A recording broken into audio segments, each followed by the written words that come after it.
FLASK web API development সিরিজে সবাইকে স্বাগতম। এই ভিডিওতে আমরা আমাদের বাকি এন্ডপয়েন্টগুলো ইমপ্লিমেন্ট করব। সো আমরা আমাদের একটা স্টোর ক্রিয়েট করা ফাংশনটা ইমপ্লিমেন্ট করব।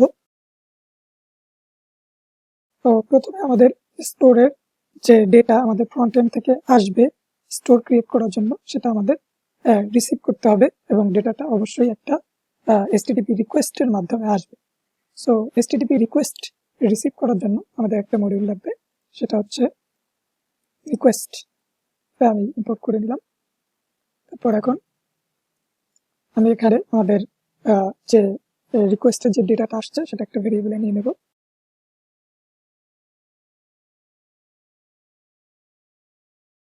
যেহেতু আমাদের ডেটাটা জেসন আকারে আসবে, তো আমি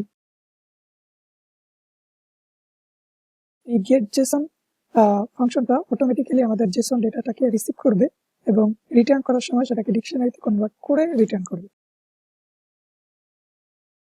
আমাদের এখন একটা স্টোর ক্রিয়েট করতে হবে।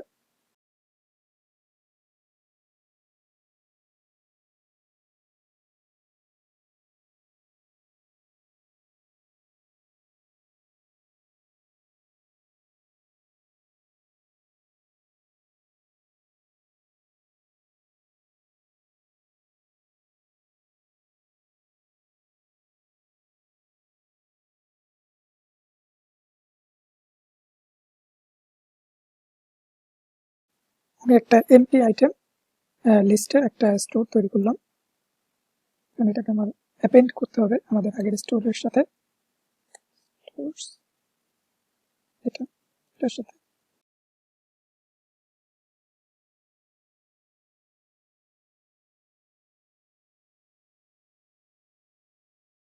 এখন আমি ব্রাউজারকে যদি একটা রেসপন্স ব্যাক করতে চাই আমাদের নতুন স্টোরটা কি, নতুন স্টোর ক্রিয়েট হয়েছে সেই সম্পর্কে, তাহলে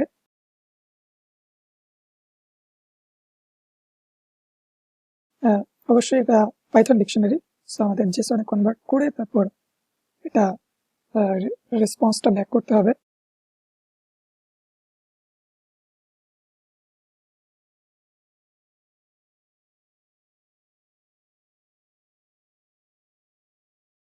তো এখন যদি আমরা একটা স্টোর, নির্দিষ্ট স্টোর দেখতে চাই, তাহলে আমাদের কি করতে হবে? আমাদের সব স্টোরে ইটারেট করতে হবে এবং এই নেমটা ম্যাচ করে দেখতে হবে যে আমাদের ওই স্টোরটা আছে কিনা।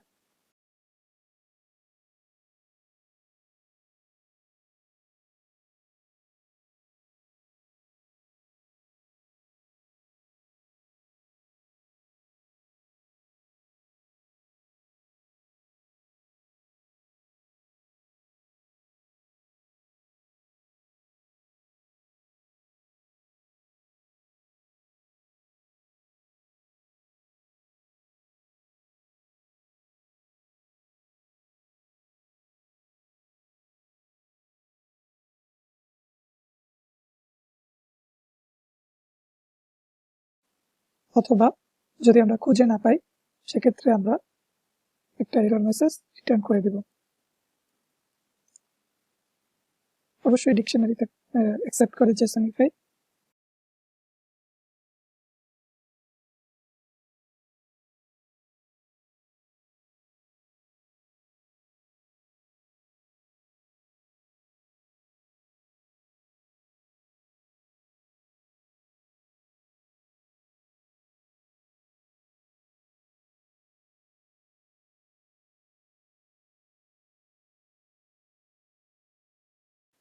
সো এখন যদি আমরা একটা আইটেম, স্টোরের একটা আইটেম দেখতে চাই, সেক্ষেত্রে এটা আর এটার ইমপ্লিমেন্টেশন প্রায় সিমিলার।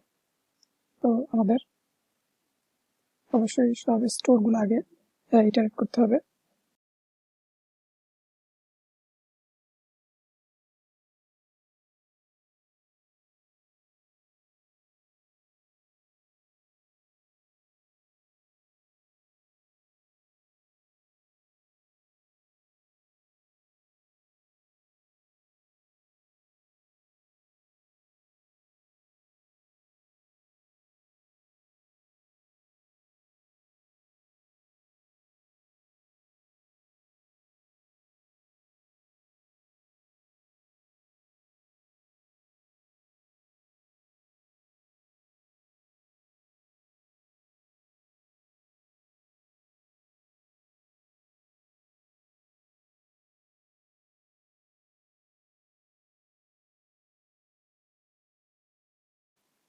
এখানে আমি প্রথমে হচ্ছে আমি আমার স্টোরগুলা ইটারেট করলাম স্টোরস এর ভিতরে, এবং সেখান থেকে আমি আমার ডিজায়ার্ড স্টোরটা ম্যাচ করলাম, এবং যদি আমি স্টোরটা পাই তাহলে আমি সেখান থেকে ওই স্টোরের আইটেমগুলা রিটার্ন করে দিলাম। অবশ্যই আইটেম একটা লিস্ট, সো এটাকে আমাদের ডিকশনারিতে কনভার্ট করে জেসনিফাই করে তারপর রিটার্ন করতে হবে, অথবা আমি একটা এরর মেসেজ রিটার্ন করলাম যদি আমি স্টোরটা না পাই। এখন যদি আমি আইটেম ক্রিয়েট করতে চাই তাহলে অবশ্যই আমার আইটেমের ভ্যালুগুলা আমার একটা জেসন রিকোয়েস্ট, একটা HTTP রিকোয়েস্টের মাধ্যমে ব্রাউজার থেকে আসবে জেসন আকারে, তাকে আমার সেই রিকোয়েস্ট ডেটাটাকে ক্যাপচার করতে হবে। এখন আমার ওই স্টোরটাকে খুঁজে বের করতে হবে।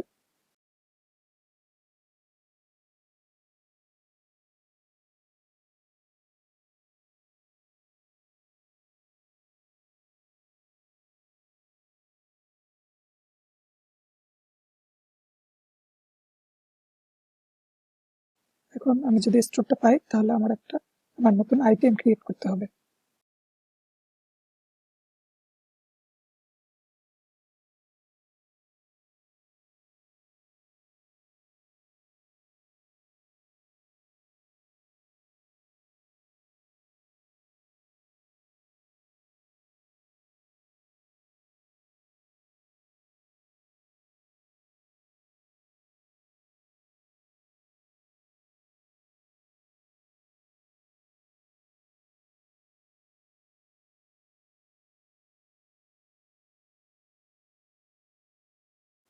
সো এখন আমার স্টোরের আইটেমস এর সাথে এটা অ্যাপেন্ড করে দিতে হবে নিউ আইটেমটা।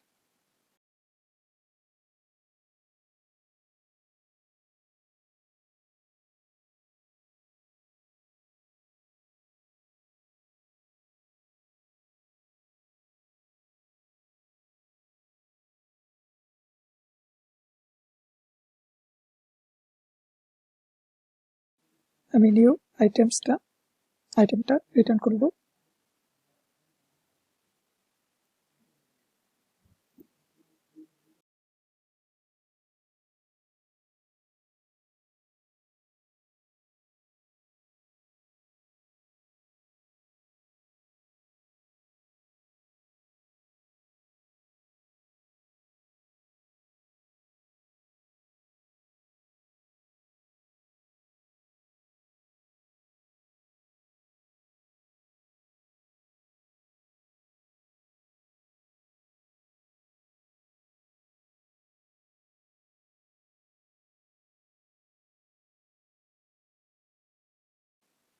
এখানে একটু ভুল হয়েছে, নিউ আইটেম হচ্ছে ডিকশনারি, একটা আইটেম হচ্ছে ডিকশনারি আর আইটেম হচ্ছে লিস্ট।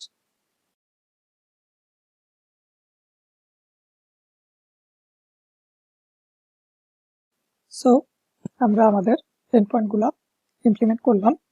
নেক্সট ভিডিওতে আমরা আমাদের এন্ডপয়েন্টগুলো টেস্ট করব এবং দেখব আমাদের আউটপুট দেখব।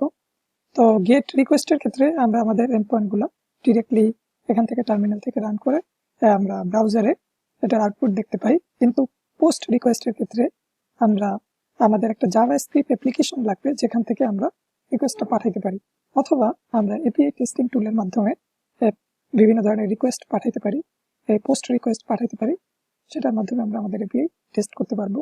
আমরা নেক্সট ভিডিওতে postman API testing tool use করে আমরা আমাদের পোস্ট রিকোয়েস্টগুলো ভেরিফাই করব। Thank you.